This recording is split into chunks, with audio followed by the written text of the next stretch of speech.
ಮಹಾಗಠಬಂಧನ್ನಲ್ಲಿ ಅಲ್ಲೋಲ ಕಲ್ಲೋಲ ಆಗಿದೆ. ಆರ್ಜೆಡಿ ಕಾಂಗ್ರೆಸ್ ಜೊತೆ ಮೈತ್ರಿಗೆ Nitish Kumar good bye ಹೇಳ್ತಾರಾ? ಯಾವುದೇ ಕ್ಷಣದಲ್ಲಿ ನಿತೀಶ್ ಕುಮಾರ್ ರಾಜೀನಾಮೆ ನೀಡುವಂತಹ ಸಾಧ್ಯತೆ ಇದೆ. ಶೀಘ್ರದಲ್ಲೇ ಬಿಹಾರ ಸಿಎಂ ಸ್ಥಾನಕ್ಕೆ ನಿತೀಶ್ ರಾಜೀನಾಮೆ ಅಂತಲೇ ಹೇಳಲಾಗ್ತಾ ಇದೆ.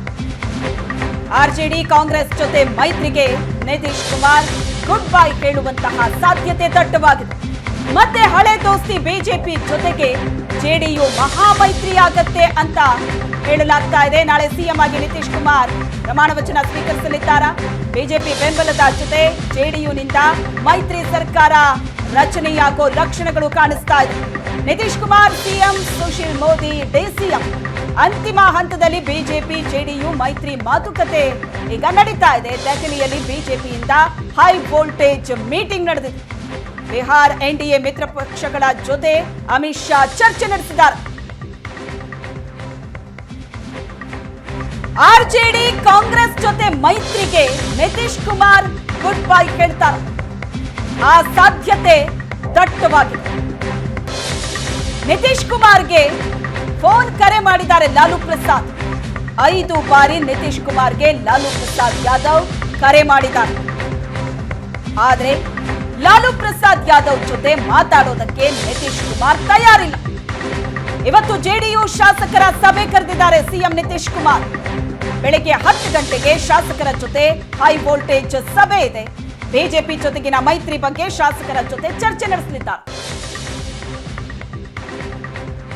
ಈ ಬಗ್ಗೆ ಹೆಚ್ಚಿನ ಡೀಟೇಲ್ಸ್ ಅನ್ನ ಕೊಡ್ತಾರೆ ನಮ್ಮ ಪ್ರತಿನಿಧಿ ಪರಶುರಾಮ್ ಸಂಪರ್ಕದಲ್ಲಿದ್ದಾರೆ. ಪರಶುರಾಮ್, ಬಿಹಾರ ಪಾಲಿಟಿಕ್ಸ್ ಸದ್ಯಕ್ಕೆ ಎಲ್ಲಿಗೆ ಬಂದು ನಿಂತಿದೆ? ಜಟಾಪಟಿ ಬಹಳ ಜೋರಾಗಿದೆ.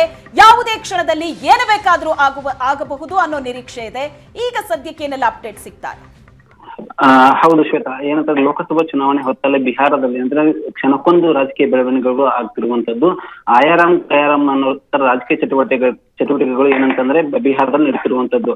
ಈಗ ಇತ್ತೀಚೆಗೆ ಬಂದಿರ್ತಕ್ಕಂಥ ಮಾಹಿತಿಗಳ ಪ್ರಕಾರ ಏನಂತಂದ್ರೆ ಸಿಎಂ ನಿತೀಶ್ ಕುಮಾರ್ ಏನಂತಂದ್ರೆ ಶಾಸಕರ ಸಭೆಯನ್ನು ಕರೆದಿದ್ದಾರೆ. ಬೆಳಗ್ಗೆ 10 ಗಂಟೆಗೆ ಏನಂದ್ರೆ ಜೆಡಿಯು ಶಾಸಕರ ಜೊತೆ ಬಿಜೆಪಿ ಮೈತ್ರಿ ಬಗ್ಗೆ ಏನಂತಂದ್ರೆ ಸಿಎಂ ನಿತೀಶ್ ಕುಮಾರ್ ಚರ್ಚೆ ನಡೆಸ್ತಾರೆ. ಆ ನಂತರ ಮಧ್ಯಾಹ್ನ 1 ಗಂಟೆಗೆ ಬಿಜೆಪಿ ನಾಯಕರಾದಂತ ಸುಮೇಂದ್ರ ಜೊತೆಗೆ ಏನಂತಾರೆ ನಿತೀಶ್ ಕುಮಾರ್ ಸಭೆ ನಡೆಸ್ತಾರೆ ಅನ್ನುವಂತ ಮಾಹಿತಿಗಳು ಕೂಡ ಇತ್ತೀಚೆಗೆ ಬರ್ತಿರುವಂತದ್ದು.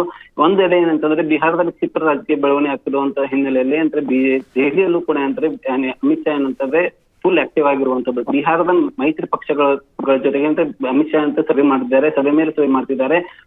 ಇಂದು ಸಂಜೆ ಏನಂದ್ರೆ ಬಿಹಾರದ ಶಾಸಕರು, ಸಂಸದರು, ಎಲ್ಲಾ ಮುಖಂಡರ ಸಭೆ ನಂತರ ಅಮಿತ್ ಶಾ ಕರೆದಿದ್ದಾರೆ. ಸಂಜೆ ಏನಾಗುತ್ತೆ ಅಂತ ಸಭೆಯ ನಂತರ ಏನಂತ ಸಭೆಯ ಬಳಿಕ ಬಿಜೆಪಿ ತನ್ನ ನಿಲುವು ಪ್ರಕಟಿಸುವ ಸಾಧ್ಯತೆ ಅಂತ ದಟ್ಟವಾಗಿರುವಂತದ್ದು. ನಾಳೆ ಏನಂತ ನಾಳೆ ಬೆಳಗ್ಗೆ ಜೆಡಿಯು ಪಕ್ಷದ ಶಾಸಕಾಂಗ ಸಭೆ ಅಂತ ನಿತೀಶ್ ಕುಮಾರ್ ಕರೆದಿದ್ದಾರೆ. ಶಾಸಕಾಂಗ ಸಭೆಯಲ್ಲಿ ಬಿಜೆಪಿ ಜೊತೆಗಿನ ಮೈತ್ರಿ ಬಗ್ಗೆ ಚರ್ಚೆ ಬಳಿಕ ನಿರ್ಧಾರ ಪ್ರಕಟಿಸುವ ಸಾಧ್ಯತೆ ಹೆಚ್ಚಿರುವಂತದ್ದು. Shweta, yes, thank you Parashuram, ನಿಮ್ಮೆಲ್ಲ ಡೀಟೇಲ್ಸ್.